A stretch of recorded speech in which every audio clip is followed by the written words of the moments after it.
Welcome to the People Teaching People podcast. Joining me on the podcast are Kailey and Jilaine Beddoe. Kailey and Jilaine are friends, family, and lovers of movement, people, and deep connection. They believe in goodness, growth, and that everything is better in community. They are both mamas, each with two beautiful little humans who are their reason to be better and to do better every day. Together, they co-own Junction 9 Yoga and Pilates, a studio located in Calgary, Alberta, that was born out of a desire to create a space that focused on an inclusive community and on different people coming together with common goals to connect, share, and move together. Both movement teachers, Jilaine and Kailey, share a love for encouraging others and helping people believe they are capable of so much more than they believe possible. Kailey and Jilaine are an incredible team whose partnership, you will learn in this episode, started at horse camp many years ago when Jilaine was actually Kailey's camp counselor. Community, connection, accessibility, and inclusivity are their foundation for creating a space and place for people to move, learn, and grow. Thank you so much for joining me, Kailey and Jilaine. It's our pleasure. Thank you for the invite. So I have a number of questions for you, but where I wanted to start today was just to learn more about both of you and your story and what led you to start Junction 9. It's a funny question because I think there's part of it where I'm like, I don't even remember, it was so long ago, like what those steps were. It kind of was just like, let's do this. But it really, when we really try to look at it, it goes all the way back to being in Australia at my wedding on the beach on Christmas Day. Yeah. We had maybe a few glasses of champagne and we said like, we should open a studio together one day. So I think that's kind of where the seed got planted. Yeah, for sure. Yeah. And then fast forward, I don't know, about a year probably from there, I ended up back in Calgary after living in Australia. And I had my master's in international development and I had no idea what I wanted to do with it. And I was pretty unhappy working at a retail job, trying to figure out my life. And my dad said to me, what do you want to do? Like, what do you actually want to do? And I said, I want to open a studio with Jilaine. And so he got out a piece of paper and he said, well, what does that look like? And he started jotting numbers down with me. And he's like, okay, this seems feasible. This seems doable. So then I went for coffee with Jilaine. I was like, hey, remember that time on the beach in our Santa hats? Do you want to do this? And she's like, yeah, but I got to tell you something. I'm pregnant. Oh boy. Yeah, it was a big coffee. Yeah. And then a lot of like, okay, well, what does that mean? And can we still do this even if you're having a baby? And then the answer was kind of a resounding yes. So that was kind of that. And I think the other thing was the combination, like me having moved back from living in Australia, I'd experienced the studio world in Melbourne and the Pilates world there, and landing in Calgary and trying to find that for myself again. I couldn't. And there wasn't here what I had experienced there. And I really wanted that. And I think Jilaine has an amazing background to partner with, having such a big background in yoga in Calgary. So it kind of just made sense to, if we didn't have what I wanted, then let's build what we want. So there's so many things in that story, starting with the Santa hats on the beach and then all the big life changes all at one time. So did both of you have sort of instructor training, or were you already instructors in yoga and Pilates when you were thinking about getting started? I was managing a studio. I was still pretty early on in finding out that my husband and I were going to have a baby. So I was still teaching. I had been teaching kind of full time on and off for the previous couple years. And I also worked for Lululemon. So they kind of bridge really well together in terms of like the culture and the industry of wellness. And yeah, after having that experience, both teaching and managing a studio and getting that kind of full view and full perspective of what that would be like, going into it wasn't really a thought for me. And Kailey had done so much Pilates and was so interested in that side of things that for us, the bridging of both of them kind of seemed like the best case scenario for us. And also the most inspiring for us to both be doing something that we love and other people as well. had no background, just to And clarify. you no background. Okay. No, I had practiced Pilates as a student in Melbourne and fallen in love with it. I'd hated exercise, never found anything I loved, was not particularly athletic, and then stumbled across reformer Pilates on my way to a yoga class, essentially, and fell in love with it. And it was a big part of my life while I lived there. And so living without that when we moved back here was kind of hard to imagine.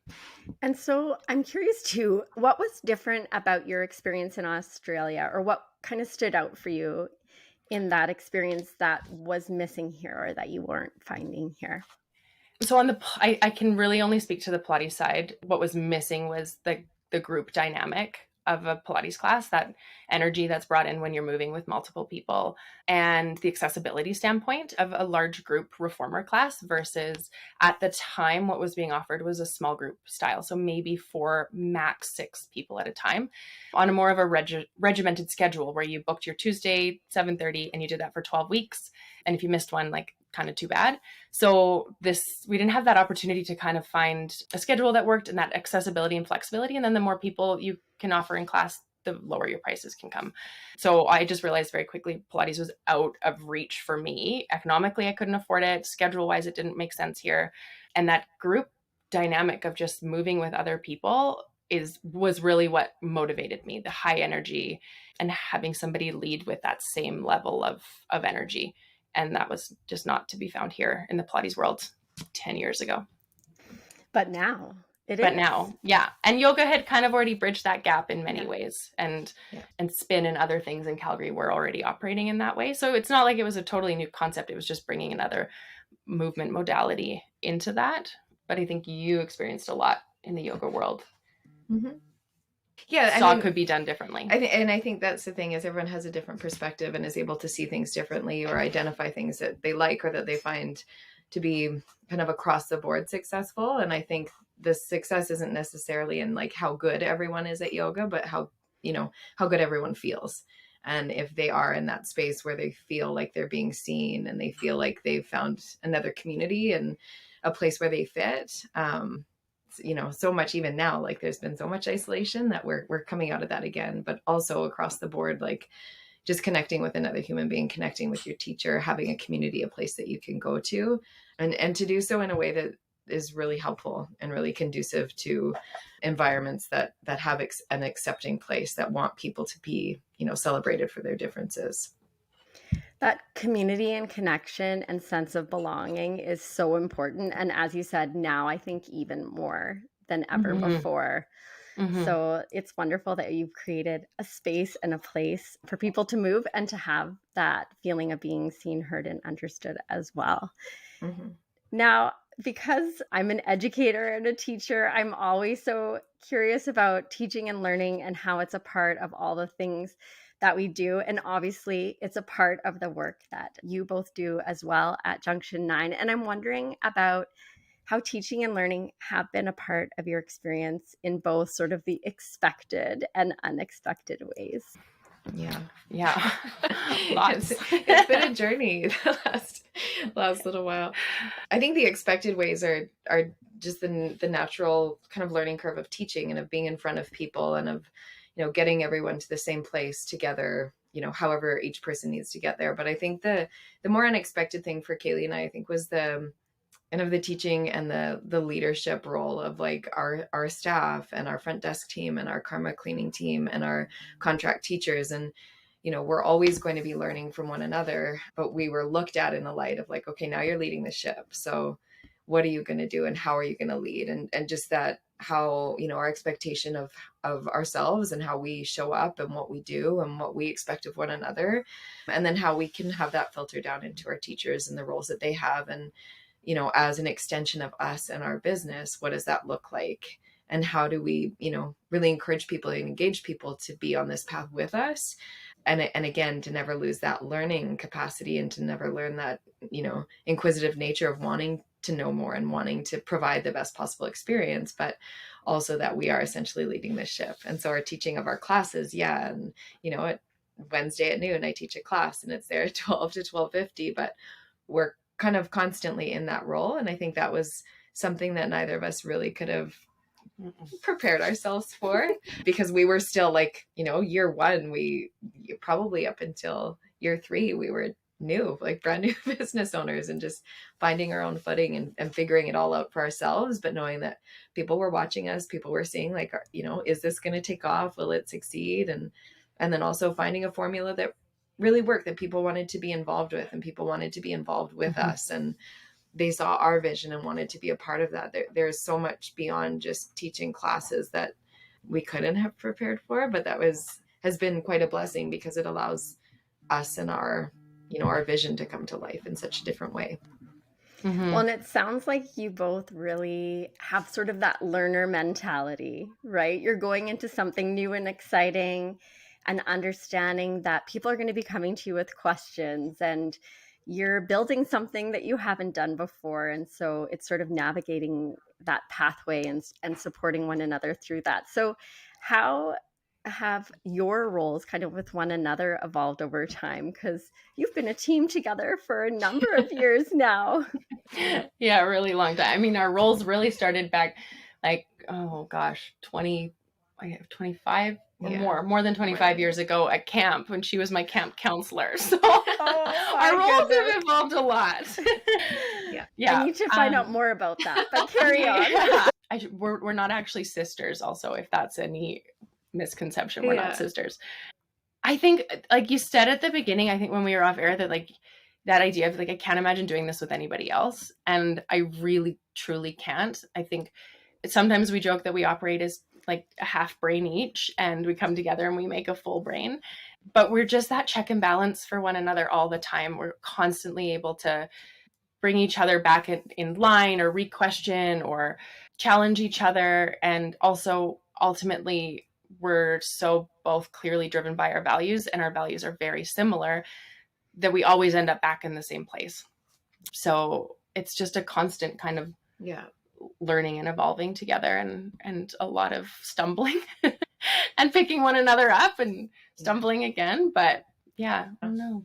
Well, I think we're able really, really successfully to navigate with one another. And I don't believe it happens often, as it's really effortless with both of us. And we're both able to clearly see where we need some growth, and where we might be off kilter a little bit, or where help me out here, I'm having a hard time seeing this from another viewpoint. And to be able to go back and forth with one another in that egoless way of like, I'm missing something here, and I know you can see me and see what I'm thinking through, and I know you have an outside perspective to be able to guide me back on, and vice versa. And we're both in really similar stages of life. We have 2 younger kids, and so we have a really keen awareness of what the other one is going through at any given time. And so there's not only that support, there's also the acceptance of knowing like, okay, if I'm dropping the ball, I don't want you to have to pick it up, but I know you're going to pick it up. Mm-hmm. And if it's flipped on its head the other way, that we can both be that for one another. And I don't know how much that happens in business partnerships. I feel really fortunate,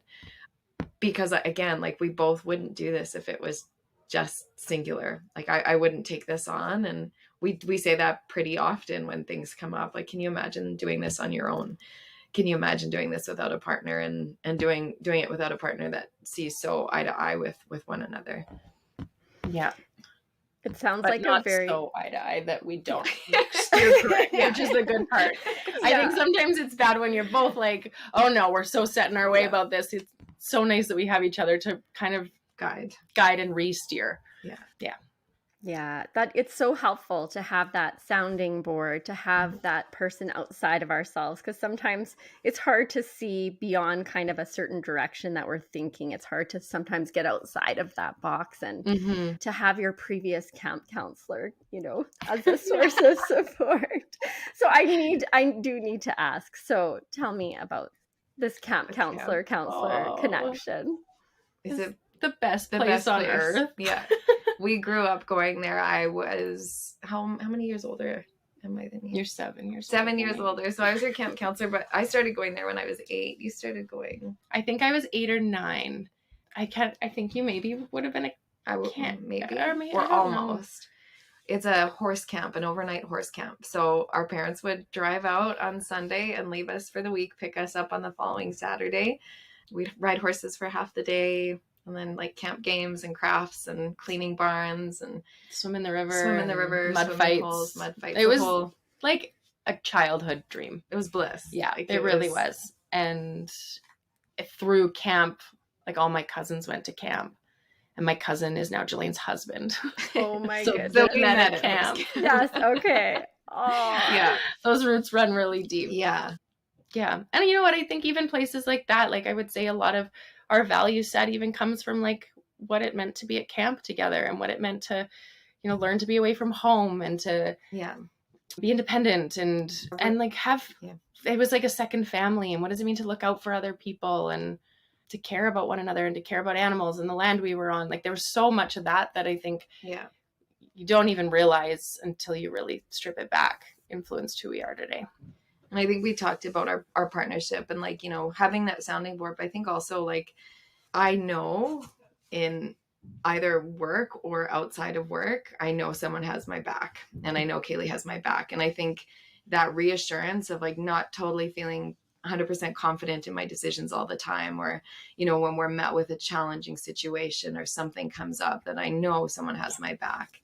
And I think that like from a friendship perspective, that's really lucky. And then I think from a business partner perspective, it's beyond lucky, you know, such a wonderful thing for us to have, and to have someone, you know, always, I know that even if I made the wrong choice, she's going to be there for me, and we're going to have, you know, we're going to be able to kind of step back and take that. She'll love you no matter what. Yeah. We really do. Unconditionally. We really do. Unconditionally. And that's so nice. And I know too, as you both said, you have each 2 young children, and children make life extra interesting at times. You get thrown curveballs and things happen, and you wake up thinking the day is going to work out one way, and it doesn't. Even with teenagers, I'm finding that it doesn't get great. No. Yeah. It's easier in some ways and more challenging than others. So busy, different challenges and all those things. Our oldest now drives a car, for example. Wow. Oh my God. Yeah, I can't even imagine. Deep breath. Deep breaths. Yeah, it's exciting, liberating in a way, because he can get himself to a hockey practice, but terrifying. Terrifying.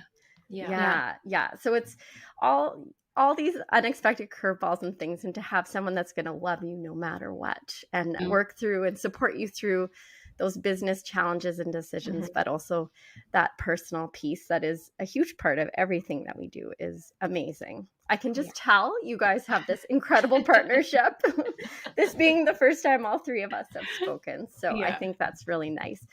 Now, you've mentioned and talked a little bit about your values, and I know values are really at the core of the work that you do at Junction 9. So what are some of those core values that are really important to you, and how have those influenced the ways that both of you teach movement?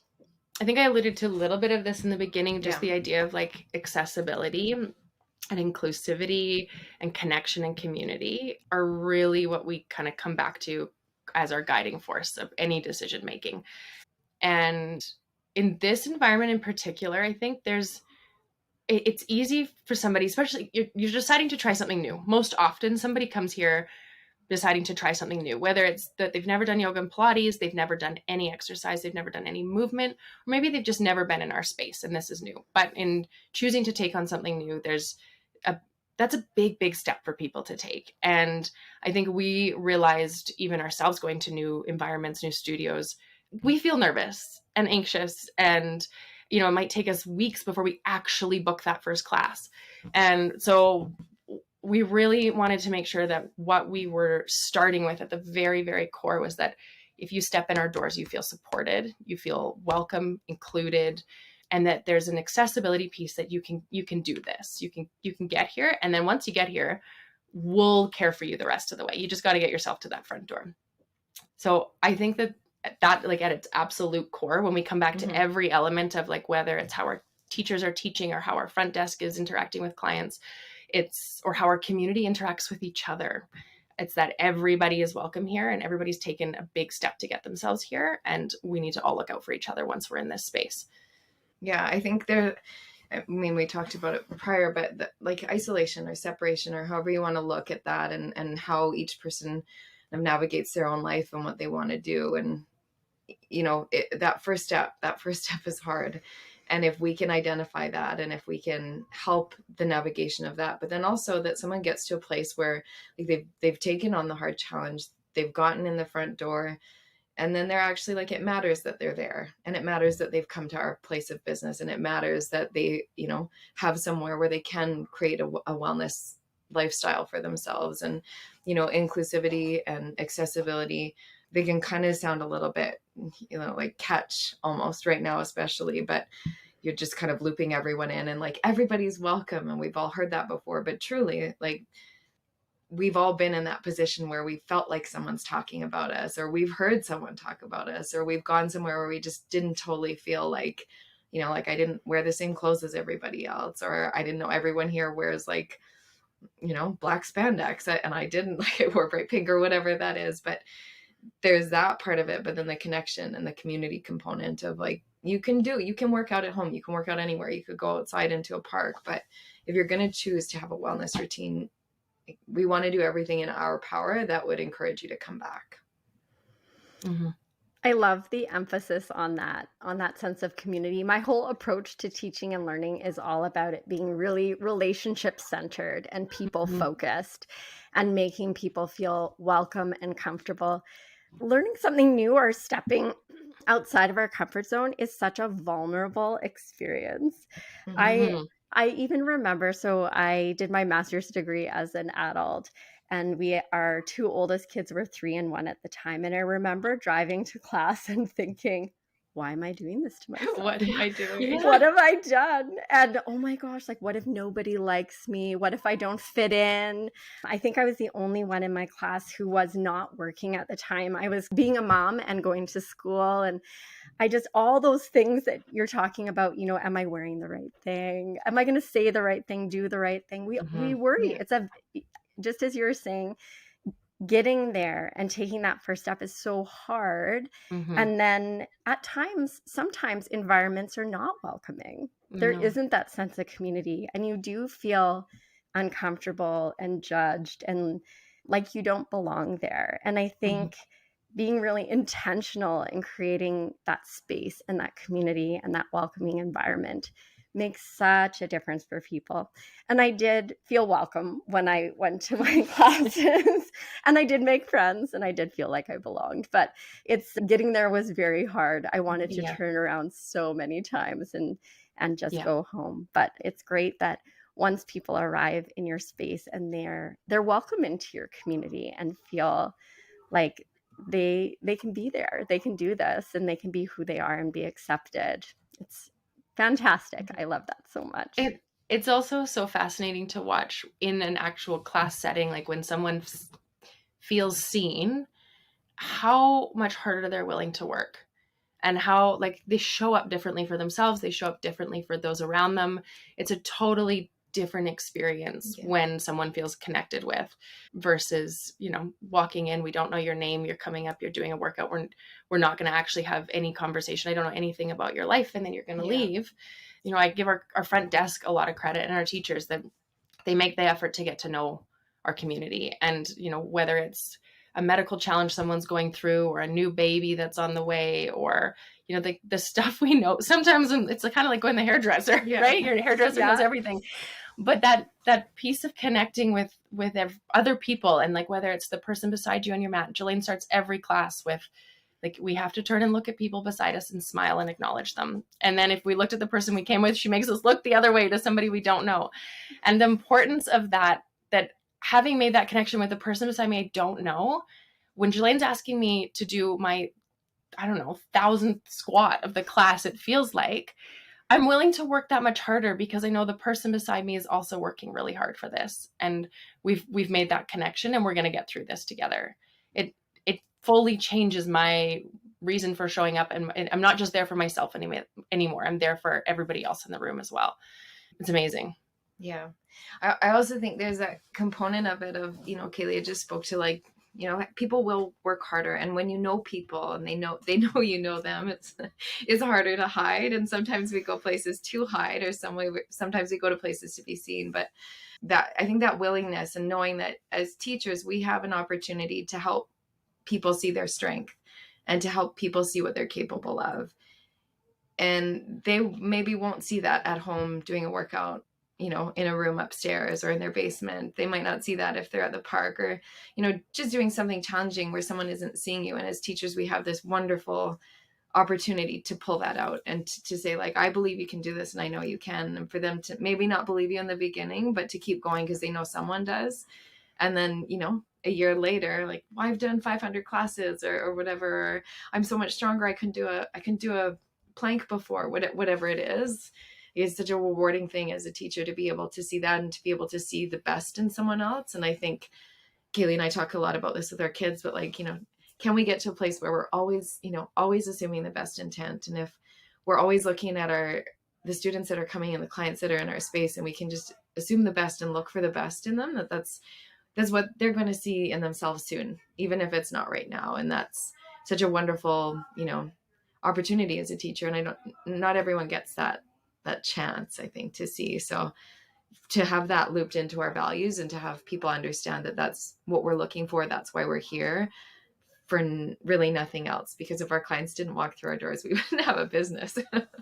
Yeah, so true. And, I really agree with you that teaching is an opportunity. It's this beautiful opportunity to have an impact beyond the experience itself. And I sometimes talk about our oldest. He has anxiety and ADHD and attentive type. And when he was in junior high, he struggled and we were figuring things out and supporting him. But the hardest thing to hear him say was at school, he felt invisible. And I think, the exercise that you do, Jilaine, where you get everyone to look to someone beside them, and then if, as you said, they know that person, to look at somebody else. Even that small thing that you're asking people to do has such a big impact, because right then, as you said, everybody in that room is being seen by someone and acknowledged and feeling a part of the community. So it really is such an opportunity, and it can be such a missed opportunity if people don't take those steps or take those initiatives to create that welcoming environment. So I know that you've both had a lot of growth and development over time, have learned one or two things along the way. And along with that would be teaching movement. So I did some substitute teaching early in my education career, and I ended up in phys ed class, and I was a science teacher. And so I found, just the activity and the movement in the gym and sort of managing all the things that were happening really challenging. And I'm curious to hear some of your thoughts on how teaching movement might be the same or different than sort of teaching in other ways. I can't say I have a lot of experience teaching outside of movement. I'm not teaching science ever. I can hardly teach my 7-year-old fractions. Yeah. I think this similarities probably start to land along the line of being able to see the best in somebody and pulling that out of them and helping them see that for themselves. Speaking to somebody's highest point and highest self. Because one thing I noticed a lot in class is if I give people an option to bow out, they're going to bow out. If I give them an option to make something easier or to kind of walk away from something that might be challenging, they're going to take it. But if I present challenge in a way that's accessible and I properly step them up to that challenge, they're going to take it and they're going to feel so damn good after that they've done it.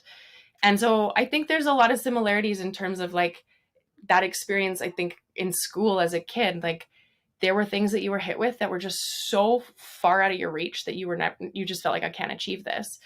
And then there were things that were placed in front of you that were accessible, bite-sized, and you'd kind of build and build and build.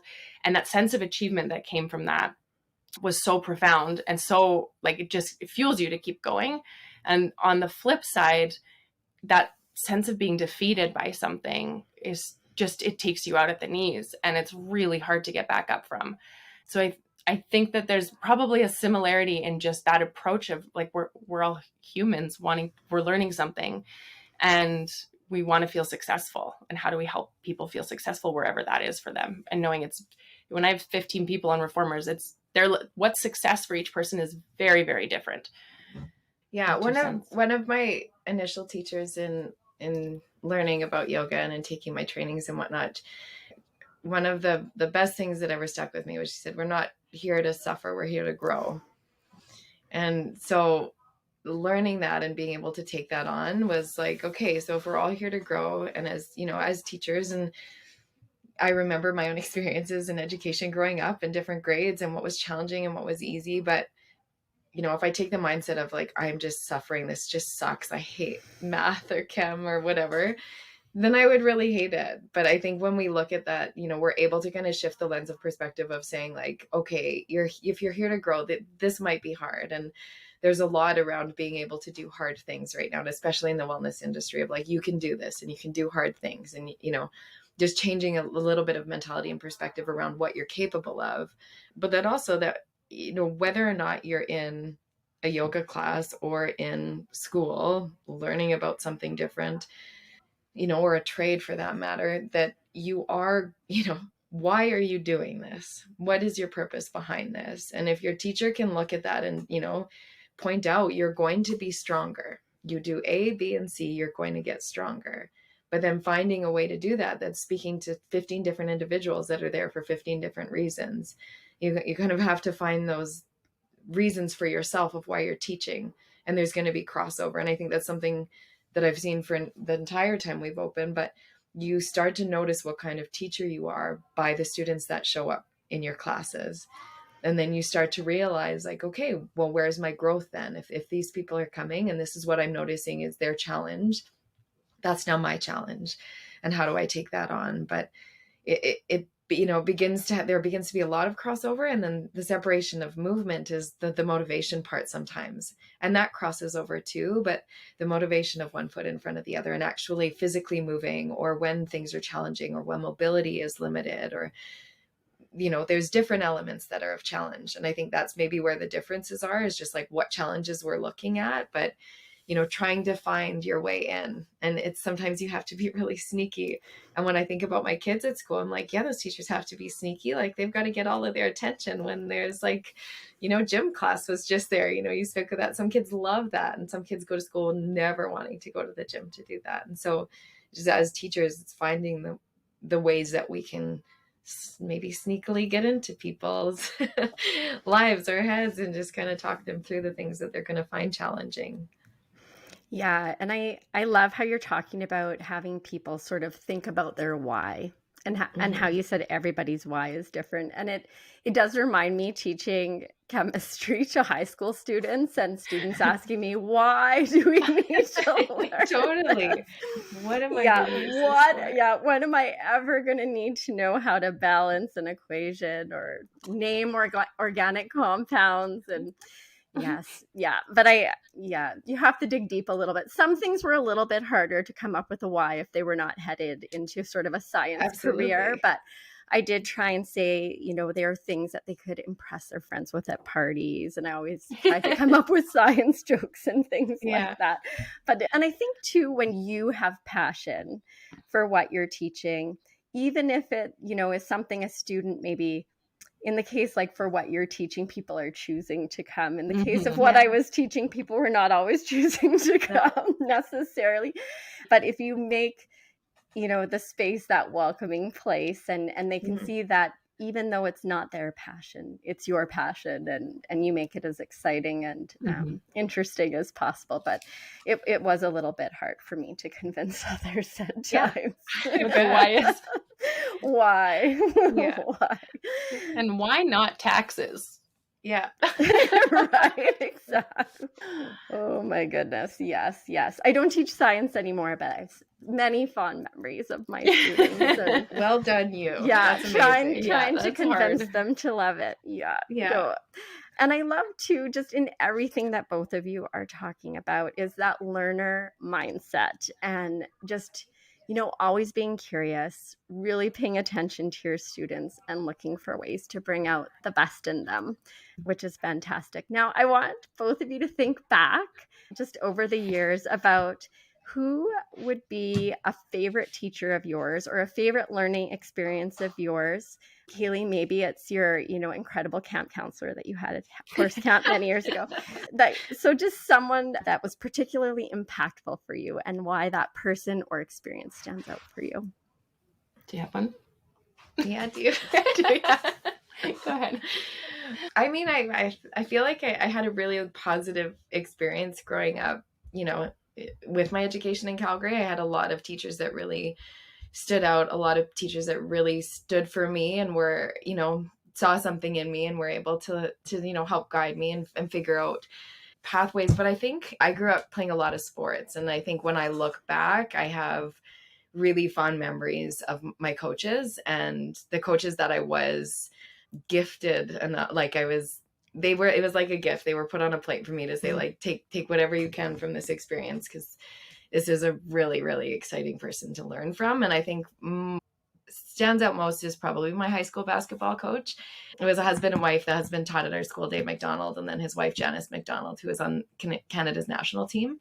And so she stepped in to coach with him, but she coached us for the 3 years that I was there. And it was probably her that allowed me to see life beyond high school sports, not for anything that she did to let me see that, but for the way that she coached me through that. And learning from her was learning from like a very big wealth of knowledge, like a massive like waterfall, if you will. And not just for the things I learned about basketball, but for the way in which she chose to connect with all of us high school girls, which can be a really challenging time. It was for me for those 3 years, but sports was kind of where I found my place. And I think being able to have a coach that saw that in me and saw what I wanted to be able to do and saw my drive and determination, and, just simply having someone see what my gifts were allowed me to learn in such a free way, and wanted, it encouraged me to do better. And I think Kailey said it about teaching is people want to work hard for you and they trust you. And when they know that you're standing for them and they're really there for you. And yeah, I can't say enough about that relationship and that experience that I had. And even just being in, sport and having a positive experience with a coach and having that be something that shaped me. I had a few not so great ones, but having that be my memory, and knowing that if I was going to be able to lead from a place myself, to exemplify those things that she brought forward in me and that she was able to show me through her own leadership. And yeah. What about you, Kailey? It's amazing. I also would say I was pretty lucky to have some great teachers, and some maybe not so great, but the one that would really stand out for me would be my grade 6 teacher, Mr. Schnell. And he just had, I don't know whether it was also the difference. It was the first time I had a male teacher in the classroom, but he had an ability to make school fun, make me want to go. I couldn't wait to go to school every day. It was fun, and he connected with us, and he treated us like young adults, had expected a lot of us, but also let us play and let us be kids. And like, I'm not joking, we had like a spitball fight in class under his leadership. Like, he knew how to just, okay, we're losing it, let's come back, have fun. And I was willing to work a lot harder for him than I would have been for any other teacher, because I felt like he got us as kids. And he kind of, I think the rest of school up to grade 6, I did okay. I didn't do great, well enough, but by grade 6, leading into grade 7, I wanted to do well. I cared about doing well because it mattered to me that I did well in his eyes. And, he showed up for us every day. And I think it helped me want to show up for him. I had definitely had teachers throughout school where I didn't really feel like they were showing up for us. They weren't there because they actually truly loved to teach and loved kids. And you could tell with him that that was truly what he loved every day. And it was so apparent in how he taught us. And I still randomly run into him at Starbucks, and yeah, he was just one of those people who changed the trajectory of my learning, I think. That's incredible. Does he know, or do both of your favorite teachers, coach and teacher, know the impact that they've had on you? I would say like I've definitely sent like little notes or Yeah. like maybe I haven't like poured my heart out to her, but from an appreciation standpoint, like I think she knows how much her care impacted me. But I mean, it almost makes me want to be like, well, I'm just gonna write a little Yeah, right? another little I know. note after. Their little one. Yeah. I kind of feel the same. I feel like he knew in many ways, but I think he was that for so many kids, truthfully. I don't know anybody who went through class with Mr. Schnell who didn't have the same feeling. So yeah, maybe I could make a point of letting him know next time I see him at Starbucks. I think always teachers love to hear that stuff. Yeah, it I know, means so right? much. And it's so interesting how so many of the things that you experienced with them are a part of the work that you're doing now. Maybe minus the spitballs, but maybe I'm assuming. Yeah, no, that was so wild. I know. It wasn't fully spit, but we were making little wads of paper, shoving them in straws and shooting them at each other. It was like a full-out war. Oh my gosh. Great. Yeah. And so something great. you remember, right? Yes, totally. I don't know if that would fly anymore. It wouldn't fly anymore, for sure. It wouldn't fly. Could you imagine? No. There might be some if it happened in the school, there might be phone calls. A lot of phone calls. I'll mention it I'll mention it to my husband. They can have a spitball day at school. And I wanted to ask you both as well, when you look back at your journey so far, and you've had so much success and so many interesting experiences over the years, what would be something that you are most proud of? It's a big question. It is a big question. Yeah, I think like the simplicity of it, I don't think will like reach the like magnitude of the question, but I think growing up in the time that we did and kind of the expectations from, parents and society around what we do and how we do it. And this, you go through school and then you go here and you do this and you check these boxes.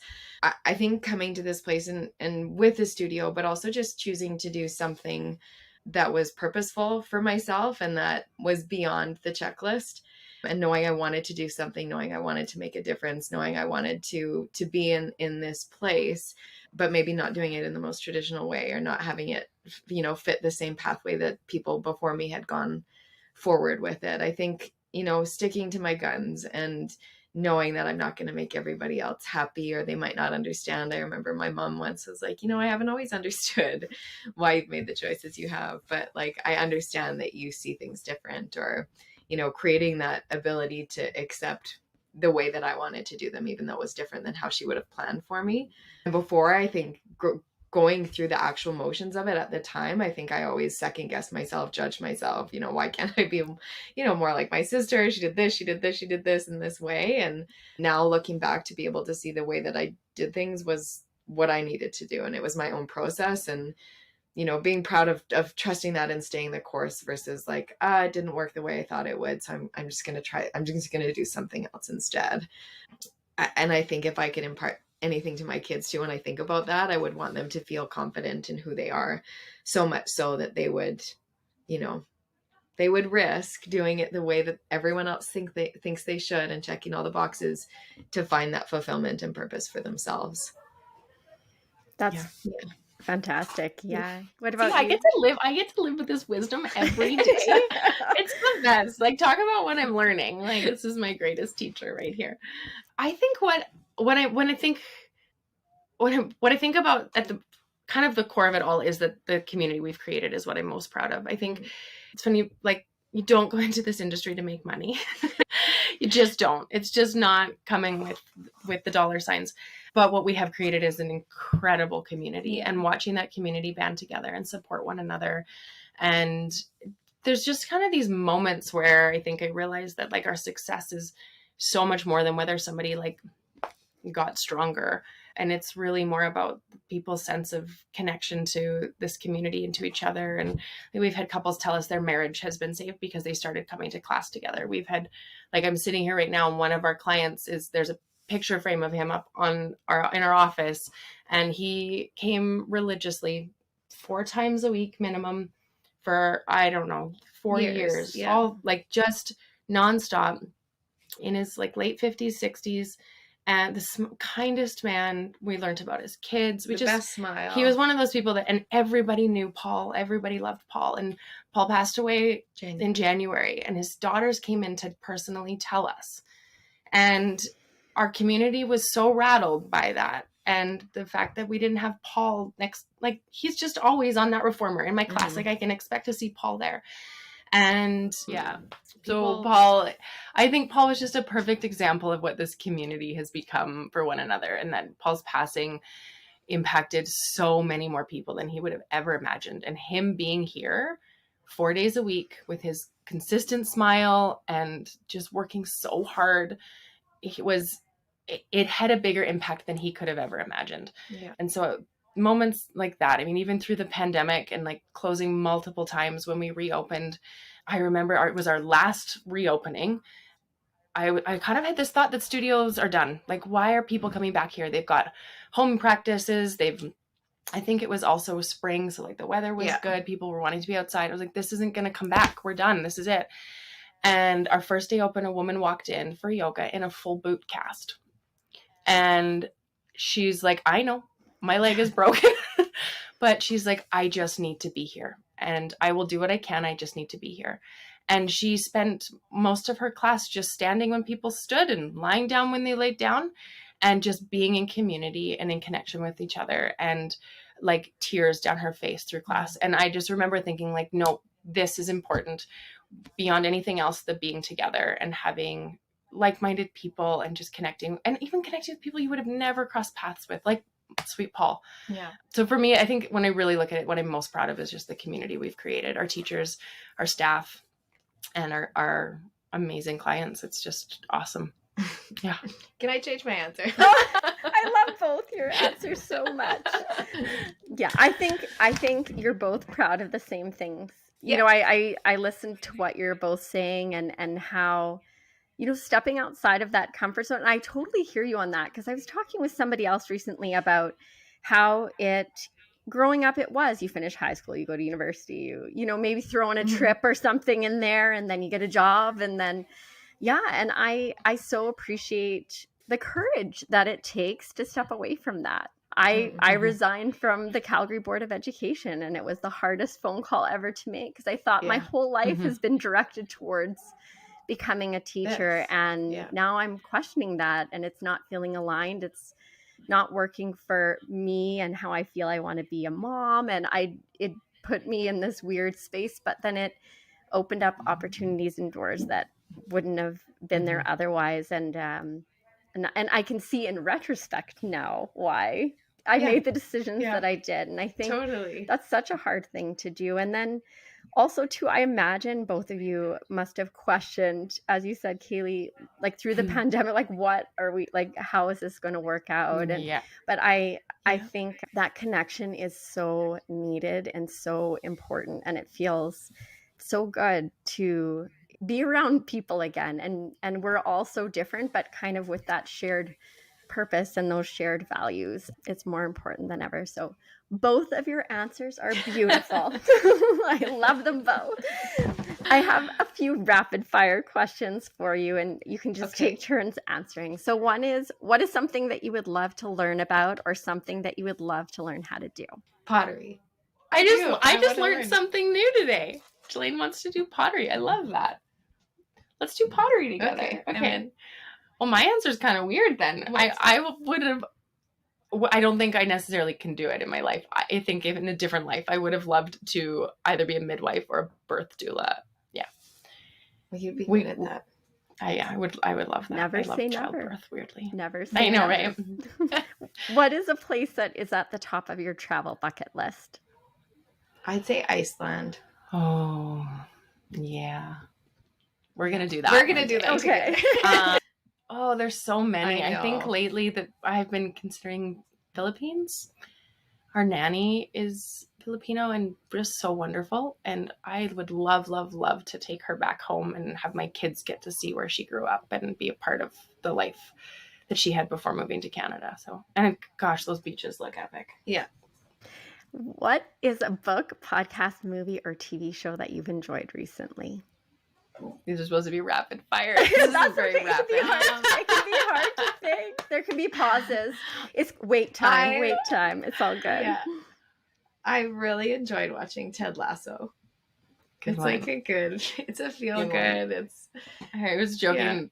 The podcast I'm listening to right now is not one I'm going to share because it's kind of embarrassing and trashy. But I think on the flip side, I really like Pilates Elephants. It's a great educational one for Pilates. Mm-hmm. And I just started reading a book, and I can't totally remember what it's called, but it's Jessica Buchanan's story of being captured by pirates in Somalia and her freedom process. Anyway. Yeah. Totally different. Yeah. Very deep. Okay. Very scary. That's all good. I love all the, and then maybe you can like send me a message of what the podcast is that you're listening to that. Okay. Yeah. I was like, you can't leave us hanging. It's just kind of trash. It's just the Skinny Confidential, him and her show. Okay. It's just kind of trashy. But there's some good stuff on it though. Absolutely. Yeah, it's so fun. Yeah. Yeah. It's all good. Yeah. And they've created an awesome business together, and it's cool to learn how they've done that as a couple. Yeah, that's cool. See, there's an educational component to it as well. Yeah. Right. Yeah. If you could sit down and have a conversation with someone that you would love to learn from, who would it be and why? That's the one question when we reviewed these. We were both like, oh, no. And I'm not going to let you pass because, that's your philosophy. I want to align with your philosophy. Your teaching philosophy, yes. You have an answer, do you? Kind of. I think there's two people. There's a woman named Carolyn Mace. I think she's written like 10 books, probably 5 of them on like the New York Times bestsellers list. But she's like medical intuitive was I think where she started, and she's just gotten increasingly more into like this spiritual field. And I think looking just at a lot of individuals right now, and especially being in a field where we're teaching people and people are asking us questions that I don't always have the answers for, but also knowing how much energetics are coming into play now. And, with a mindful movement practice, there's different things that come up. And now there's, therapies that are based in like yoga therapy, and there's somatic therapies and all of these different things. But to be able to learn from someone like her who's had extensive training in medical intuition for so long, and knowing that what we go through externally impacts us internally so much, and how we operate as human beings in relationship with other people, what our upbringing, created for us. And it's coming into the light so much now around what our past is and different things that have happened to us and how we navigate that as individuals and in relationship with other people. But knowing the questions that we get asked as yoga teachers sometimes that I just don't always feel the best or most qualified to answer. She's one person that I think I would love to sit down and have lunch with or learn from her or figure out. Yeah. Just more. Yeah. She sounds fascinating. What about you, Kailey? Mm-hmm. Off the top of my head, I think the first thing that comes to mind is Raphael Bender, and he has the Pilates Elephant podcast. He's who I first did Pilates with in Australia. So I guess I have had some interaction with him, but just as a client turning up to his classes and leaving. And he now has a huge Pilates education program. And the Pilates world is changing, and I think he's got a really interesting kind of front row seat to all of that. And I would love any opportunity to sit down over a beer and pick his brain, for sure. I bet you would get some interesting ideas, and it would be neat to talk about kind of the then and now as well. Yeah, definitely. Yeah. So the last sort of big question that I have for both of you is my sort of thinking around education is that it plays just such an integral and important role in all facets of our lives. So beyond the 4 walls of the classroom, how we work and we live and we play and explore and do business. And I'm wondering if you have any final thoughts or words of wisdom to share that could empower or support people with their own teaching and learning journeys.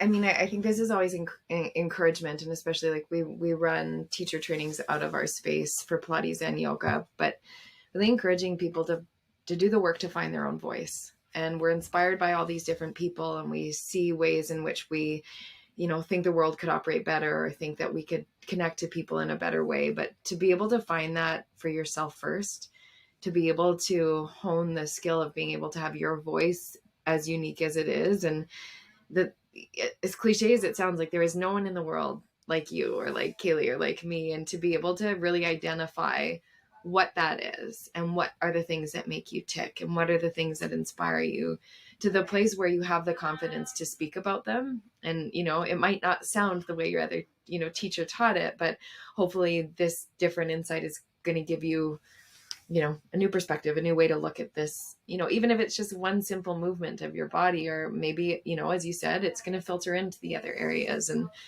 that old saying of like, how we do one thing is how we do everything. And so if we can start to, you know, find a catalyst that informs everything that we do in this way that's just so unique to us, that's going to be what people want to see from us. They don't want to see me, you know, picking things off of other people and then presenting them as my own. Yes, I can have inspiration, and yes, I can, you know, have avenues and channels, but ultimately, like, my voice is going to be what someone either connects with or doesn't. And if they don't, they're going to maybe search for someone else where they do.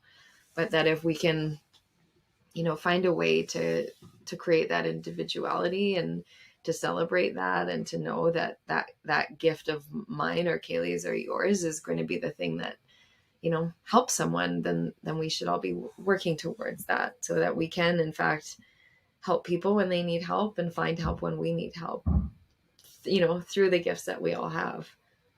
That's what I would say. I think mine also comes back to kind of working with our teachers and with new teachers coming in. For me, more than anything, it's about somebody's ability to connect with other people. If you can connect with other people, I think you can be a wonderful teacher. And anybody can learn, you know, the manual, or anyone can learn fractions, but can you connect with the person you're teaching it to, and can you make them feel seen? And I think that's where we all have opportunity to learn and constantly get better and work towards improving that. And when you've got that, and when you can do that, then I think you can teach anything, kind of, except for physics. Yeah, I couldn't do that. Not gonna happen. No, Yeah, we all we're have gonna our do this gifts together. Yes, yeah. I bet you could figure it out together if you had to. No, like, you should have seen us trying to figure this out. Oh, Yeah. Well, you've done an amazing job. And I want to thank you both so much for sharing your time and your story and all your words of wisdom today. And if our listeners want to learn more about both of you and all the things that you're up to, where are the best places to find out more? Our website.